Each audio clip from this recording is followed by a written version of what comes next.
It's time to join Montana's very own and your voice for agriculture, Talkin' Ag Lane Nordland, for today's LaneCast.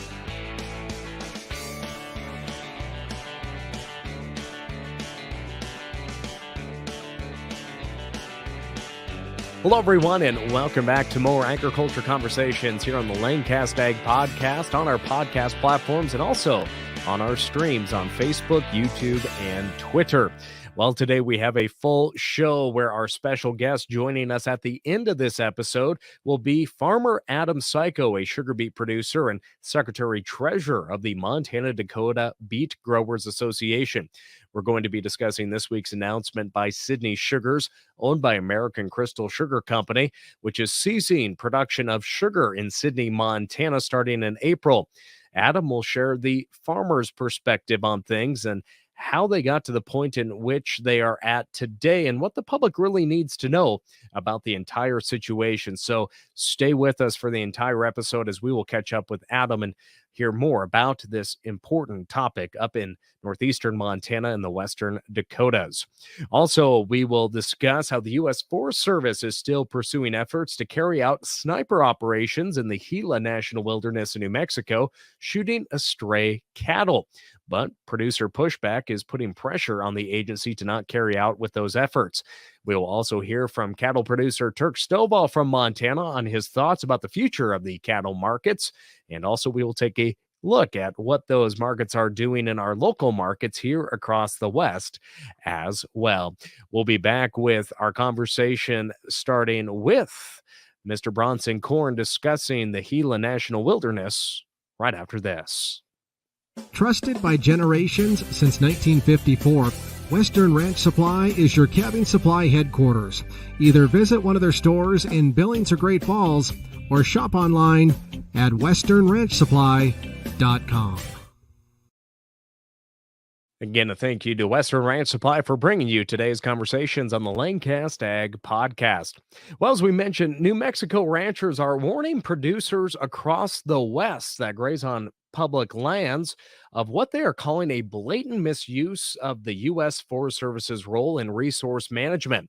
The U.S. Forest Service has utilized aerial gunning to eradicate estray cattle in the Gila National Wilderness and left beef carcasses to rot on the landscape. The last aerial gunning took place a year ago this week. But it's a precedent that the New Mexico Cattle Growers Association wants to prevent on federal grazing lands nationwide. The New Mexico Cattle Growers Association President-elect Bronson Korn shared with me recently an update on the association's lawsuit against the federal government for their previous and future planned eradication of cattle there in the Gila National Wilderness. Well, first of all, it's a blatant misuse of our government agencies deciding that they're going to go out and they're going to remove 150 head of cattle off of over 500,000 acres. They claim that the cattle are destroying the riparian areas down through this Gila River, and there's no evidence behind that. The only evidence that they have actually comes from the Center of Biological Diversity, which, as you know, the organization that they are. There's no real proof on the damage that's being caused. So the blatant loss of a product that's so valuable, especially in New Mexico, which is one of the poorest states in the United States, poverty-wise. Why are we, first of all, just shooting these cattle and leaving them out there to rot and not taking into consideration we've come up with some real solutions to get these cattle out of there? We understand there's a problem. There has been a problem, but this problem was created by the Forest Service. And so we've come up with real solutions, and they disregarded our solutions. So Bronson, the Forest Service is classifying these cattle as feral cattle. Is that a correct classification in the opinion of the livestock associations in the state of New Mexico as well? No, sir. No, sir. These are not feral cattle. These are stray cattle. The reason behind the stray cattle is these cattle belong to a permittee in the United States Forest Service, a grazing allotment back in the 70s and 80s. And whenever the Forest Service decided they were going to terminate that allotment, they gave these people a very short window of time to get a bunch of cattle off of a very large amount of acres. And so therefore these cattle were left behind. They didn't have time to get them. These are not feral cattle. These are estray cattle. And we have to get that point across that estray cattle belong to the New Mexico Livestock Board until you can prove that they belong to somebody else. But if they're slick cattle and no marks, no ear marks, no anything like that, the New Mexico Livestock Board takes possession of those cattle. Now, you can watch the entire interview with Bronson Korn and myself here on our Facebook and YouTube pages as well.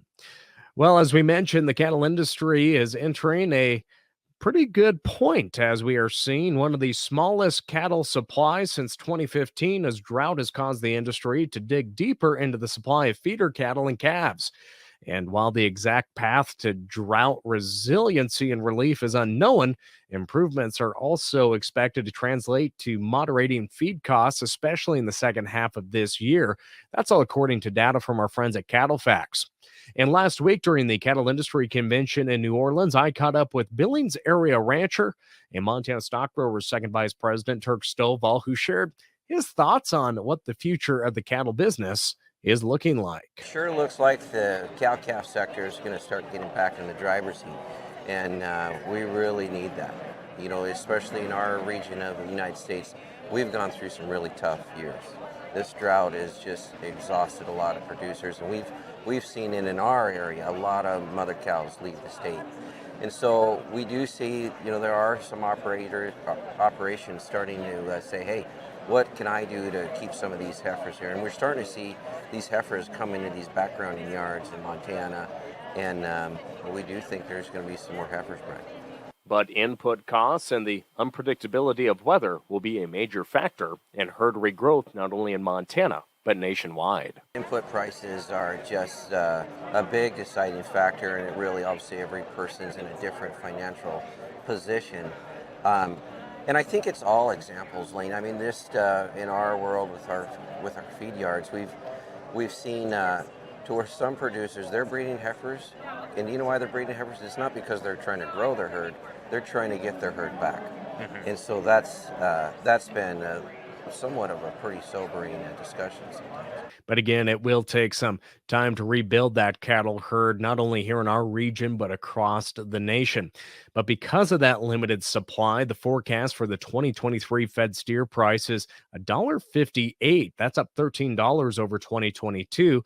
Cattle Facts is also projecting 5.5 weight steer calves to be around $2.25. So let's cross our fingers that truly becomes a reality here this year. Well, also just this week, a bipartisan effort to have the meat packers fall into line was reintroduced. U.S. Senator John Tester of Montana reintroduced the Meat Packers Special Investigator Act that will fight consolidation and enforce the nation's antitrust laws in the meat processing industries to fall into line. The bill is co-sponsored by Republicans, Senator Chuck Grassley of Iowa and Mike Rounds of South Dakota. Everybody knows that's involved in production agriculture that the marketplace is more consolidated today than it was 100 years ago when the Packers and Stockyards Act was passed. That's why I'm dropping in a series of bills to increase competition in the marketplace, so our ranchers and our farmers get a fair shake. If we don't do this, we're going to continue to see rural America decline, and I don't want to see that. And so we're going to be working hard to get these bills passed and get them to the president's desk. Now, the bill would create the Office of the Special Investigator for Competition Matters within USDA, which would really be comprised of a team of investigators with subpoena power, and they'll be responsible for targeting and preventing anti-competitive practices amongst large players in both the meat and poultry industries. Oh, also, we should throw in there some wheat news where we see the supply and demand outlook for wheat is largely unchanged, this month in the latest World Ag Supply and Demand Estimates report. U.S. ending wheat stocks only went from 567 million bushels to 568, still the lowest in 15 years, I might add. World ending wheat stocks inched up to 9.9 billion bushels, but the season average farm gate price for wheat here in the United States was lowered by a dime to just $9 based on prices received to date and expectations for cash prices for the remainder of the 2022-23 year. Well, finally, before we get to our interview with Adam Cayko, the sugar beet farmer from up in the eastern Montana, western North Dakota region, let's look to some of our local livestock markets where we see a smaller sale of mostly feeder cattle went through the ring at the public auction yards, Billings, Montana, just 700 plus head going through, where the 6 to 630 weight steers $1.99 to $2.16 this week. 660 pound to 682 pound steers, $187 to $195. In the slaughter cow category, boner cows, that is, they saw prices of $80 up to $90. And finally, as we look to a great sale this week at Torrington Livestock, Torrington, Wyoming, just under 5,000 head. Steer and heifer calves under 650 pounds, traded $3 to $6 higher, with some instances of $11 higher. That 5.5 to 6 weight category, 220 to 240, with the 6.5 to 700 weights, 190 to 214. As for heifers, the 565 weight heifers going up to 600 pounds brought a price of 195 to 211. So it's great seeing some stronger markets here in our local regional auction places here as we move throughout February 2023. Hey friends, don't go away. We'll catch up with farmer Adam Cayko and get to the bottom of what farmers are really experiencing up in the northeastern part of Montana and the western region of North Dakota when it comes to marketing, growing, and selling their sugar beets. We'll be right back after these words from our friends at Neogen. Working to preserve the ground for the next generation. Shouldn't your cow herd be built for the future too? Igenity Beef provides DNA testing for 17 critical traits on a 1 through 10 scale, along with indexes and parentage. This tool aids in selection and management of commercial females and provides marketing opportunities to build your herd for the next generation. Use code RADIO to get 20% off your next Igenity Beef order. Learn more about Igenity. Go to neogen.com or call 877-443-6489. As we return back today, we just like to thank our friends at Neogen for bringing you this part of our conversation here on the podcast and our social media streams.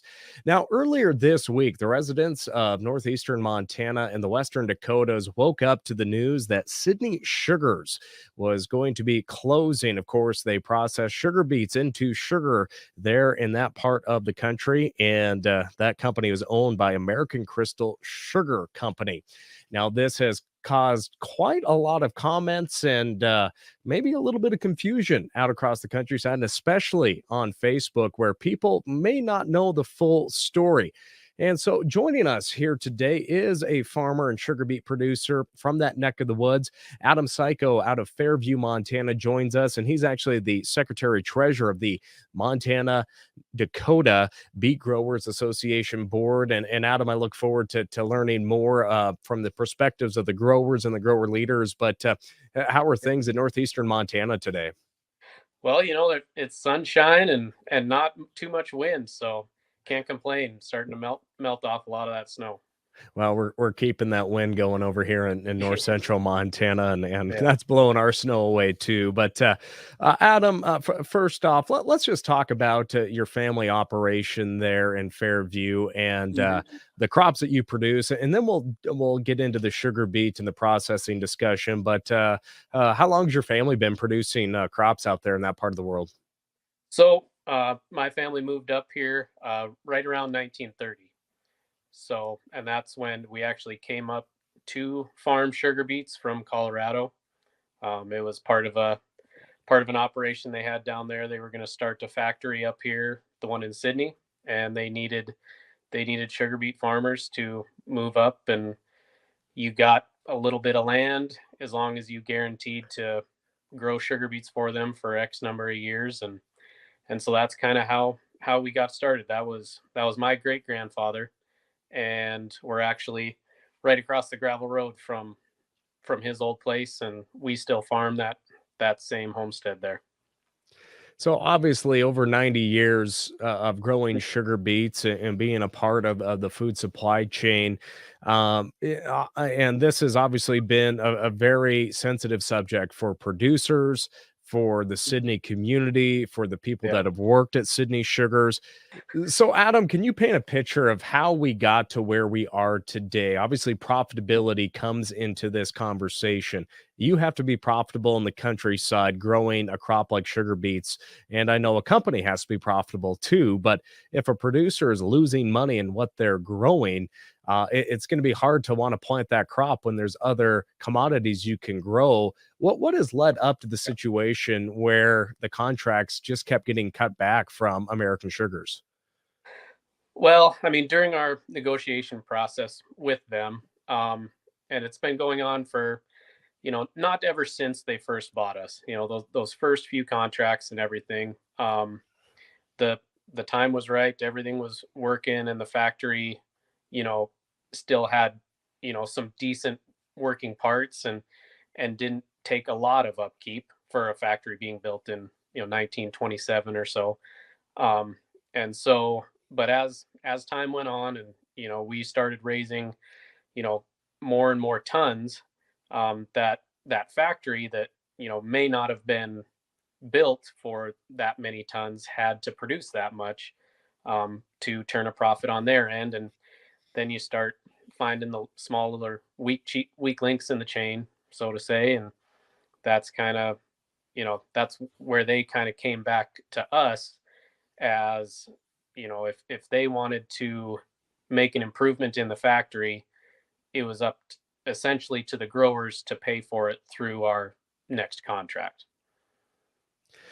And obviously, there's been a lot of talk on Facebook and probably at the local diners about well these the that producers they just need to grow more sugar beets to keep this open. Well, as I alluded to before, you have to be able to market that and get paid for it. What led up more to just those contracts being pushed back and further, where some producers just decide not to plant any acres at all? Yeah, so I mean, it takes a lot of inputs to grow a sugar beet crop. um, and when we've had, to renegotiate a contract about every 3 years or so, it's pretty difficult to update machinery, and things like that on our end, when you don't know what's going to happen on year 4, when a new contract comes. So, um, yeah, the profitability side, started being questioned quite a few years ago, probably around '07, '08. But then that's when Roundup Ready sugar beets came out onto the market, and you know we weren't having to mix 6, 7 different chemicals to keep the crops clean and to improve yields, and provide a quality product for the factory. So that kind of helped keep keep things sustainable for a while. But um, just just like in all things, good things might come to an end. And Roundup Ready these past few years, we're starting to see a little bit more resistance, and resistant weeds and things like that. And really, the only way to fix that is to get in a different crop rotation, per se. And a lot of guys out here are, or were, every other year sugar beets were in a field. um, a majority of it was either barley or spring wheat on the rotational year. And so any of those, you were able to get rid of some of those difficult broadleaf weeds with that crop, but you couldn't put anything in the ground that had a residual. Otherwise, your sugar beets kind of took a hit the next year in that field. And so that's kind of, guys started rotating away from that and trying to do a 3-year rotation and throwing a different crop in there. But at the end of the day, that just meant fewer acres being planted to beets, and that just means fewer tons for the factory to process. And I think that's important for people to understand too. Is it's not quite like other contracts out there for malt barley or other commodities that get contracted. You're doing this, as you said, 3 years in advance. Yep. You're working into an unknown, Mhm. and who would have known that COVID-19 would have happened a few Yeah. years ago as well, for example. So I guess it really comes into a planning decision a year to 2 years before this week's decision that really shaped kind of a decision not to produce more sugar. Is that correct? Yeah, the input costs of fertilizer, made it a little bit more hesitant for guys. There's a lot of things that went into the fewer acres grown this past year. Some of it due to that, a majority of it being that new contract that we essentially negotiated with them. Our different thing is we have essentially a 3-year marketing agreement. So we get paid, the same for 3 years, but it's actually an every year contract. So they have the ability to stop the operation every single year if they felt like there wasn't enough sugar beets grown. Now, obviously, when the news came out earlier this week that the company would be ceasing operations and producing sugar by April, it caught a lot of people off guard that weren't following this story carefully. Or closely, excuse me. And I think at first, I think the farmers were getting the blame for this. And then as producers, because we should say that the company that owns Sidney Sugars, American Crystal Sugar Company, they put out a press release without even notifying yourself and the other members of the Mondack Beet Growers Association board, and just said, these are the factors. We don't have enough beet acres out there, and we're closing up shop. And like I said, I think a lot of people just jumped to the conclusion like, these beet farmers, they needed to grow more and this and that. Well, doing this background and just talking about that reduction in acreage, it paints a full picture. I guess, what were some of the frustrations, and what's a message you want to share with the people out in your neck of the woods that maybe just don't know the full story? Yeah, well, I mean, some of the frustrations were, through the board discussing things with American Crystal representatives, we just we came to the conclusion a little bit earlier on that, they would stand there and listen to us, but they weren't exactly taking what we said and putting it to use on their end. We spent a lot of time discussing different, even just through the negotiation of this previous contract, of things we'd like to see. And, it all came down to essentially we need X number of acres of beets, or we're shutting this place down. And we questioned them, okay, well, how many acres do you need to make this place, work for you guys? And we just they would never answer the question. They just always kind of said, well, that's a moving target based on other dynamics. And so that kind of gray area, I guess, left a lot of us producers kind of wondering, how much do we really need? And our issue out here is we have to prep everything in the fall for the most part. The ground is, too wet by the time planting comes around that to do any sort of field work. And so a lot of guys had already, made their cropping decisions right after wheat harvest.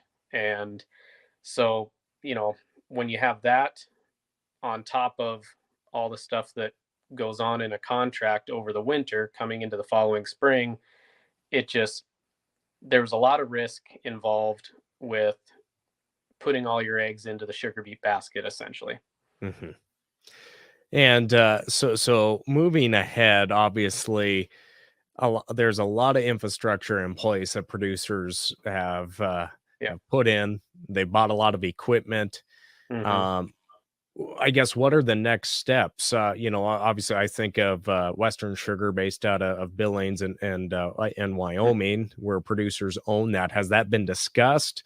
Are producers still going to grow beets and try to look elsewhere? Which trying to truck Yeah. beets, which seems impossible from Yeah. that neck of the woods. But I guess what are some of those discussions happening between growers themselves?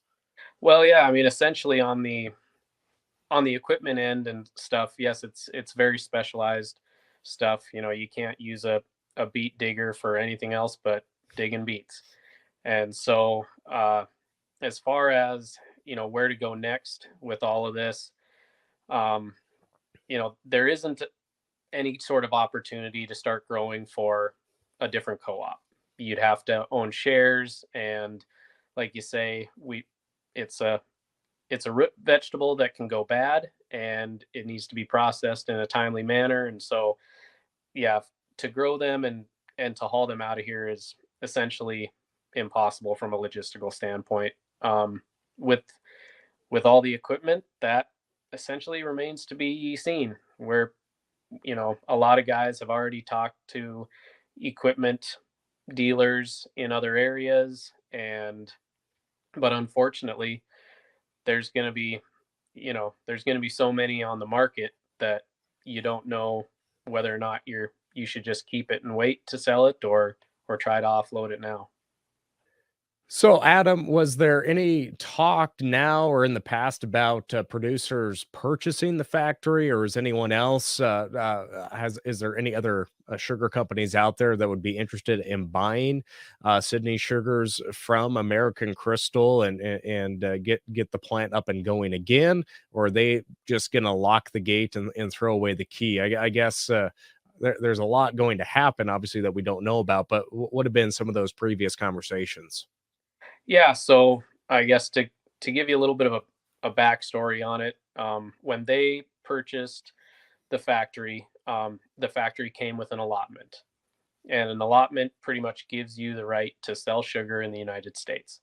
So without allotment, a sugar factory really does you no good, because you produce a product that you can't sell. When they purchased the factory, they essentially took the allotment that Sidney Sugars had and moved it to American Crystal. So at this point, and what we kind of found out during our negotiations when the growers tried to purchase this factory, is you would essentially be buying a factory that couldn't produce sugar, or could produce sugar but couldn't sell it.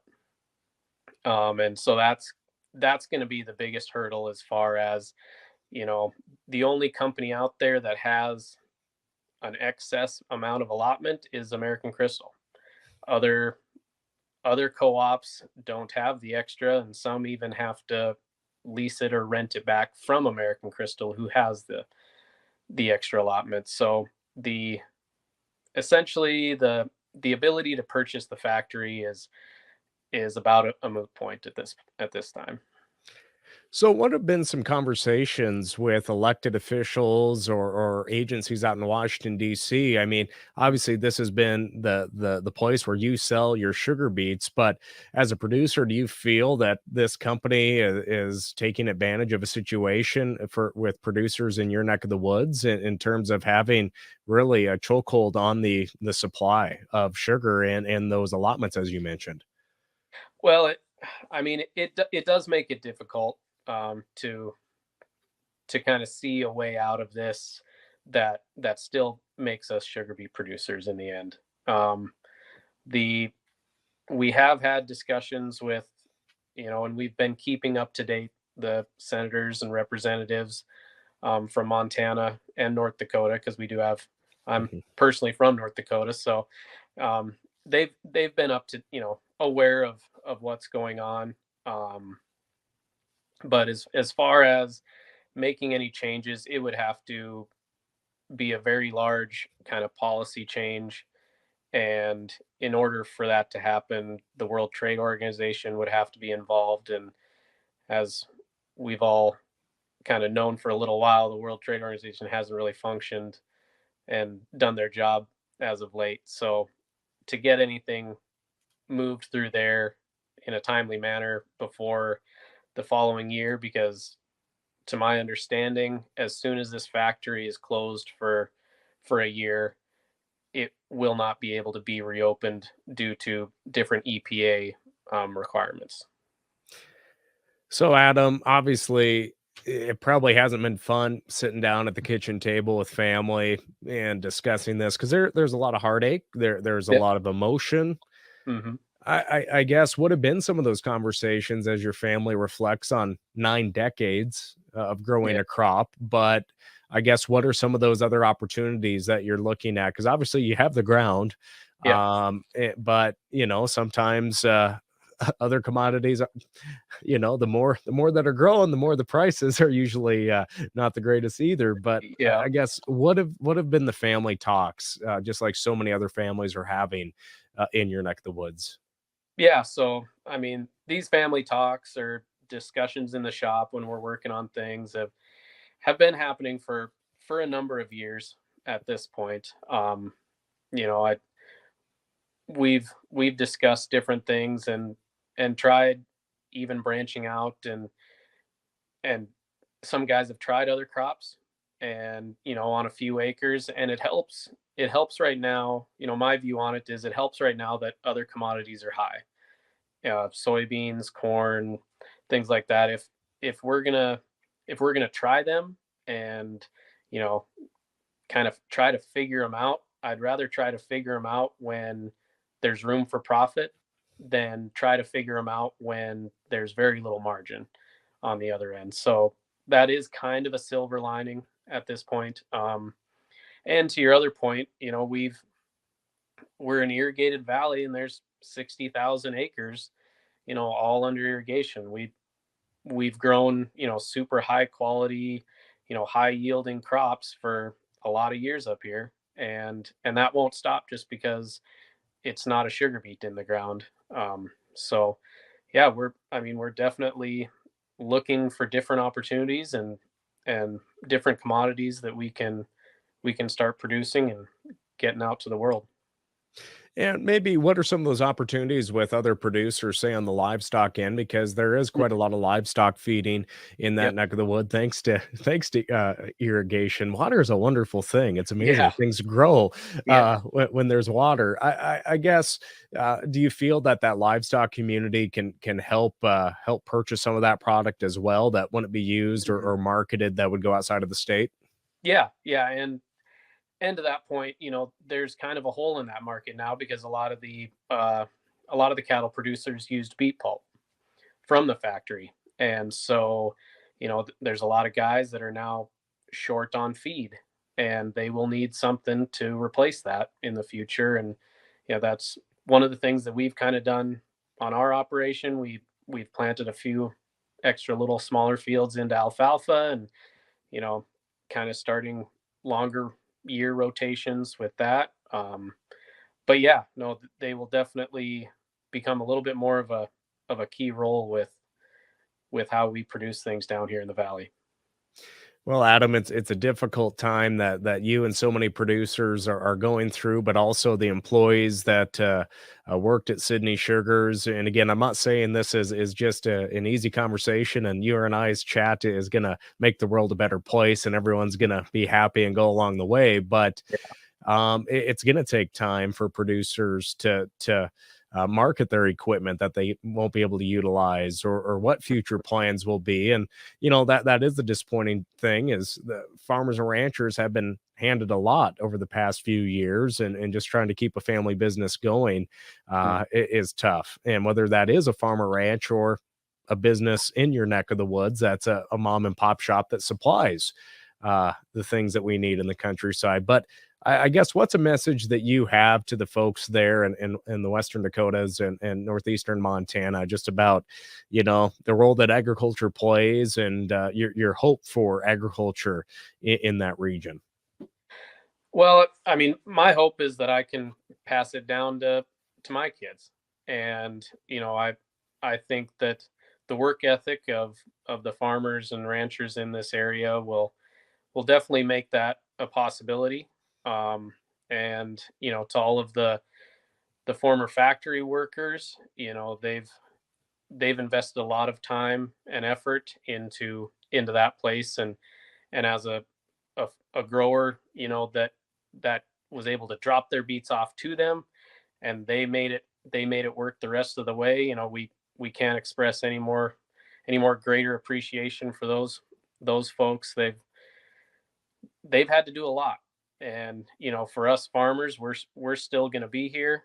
I'm still going to be harvesting something next year, but for the guys and the gals in the factory, we can only hope the best. And I really appreciate all the things that they've done, and same for all of our businesses as we transition into a different, essentially, checkbook. Things will look different going forward, and so I hope that as a community, we're very close knit. Everybody seems to know everybody out here, or you're related to somebody, so how the small town stuff goes. So we'll be okay, but it's just going to take some time and some effort, but we're all willing to work for it. Well, again, Adam Cayko joining us, a producer that is truly looking towards the future, but trying to understand what has led up to this point too. But I appreciate all that you do, Adam, and it's a tough situation, no doubt. But thanks for producing food, and again, I know you'll be able to hand that down to the next generation, just because of what you do now and what you'll do in the future. Yeah, well, thank you, Lane. I appreciate the opportunity here, and thanks for shining a light on our little neck of the woods out here in eastern Montana, western North Dakota. And again, a big thank you to Adam Cayko for joining us. A very difficult topic to discuss, especially for producers who have been working for so long to just have an agreement to sell their product to the sugar manufacturing plant there. Again, we'll continue to follow this important story and conversation that's impacting so many producers and local community members there in northeastern Montana and western North Dakota. That will do it for today here on the LaneCast Ag Podcast. I'm Lane Nordlund. We'll catch you next time.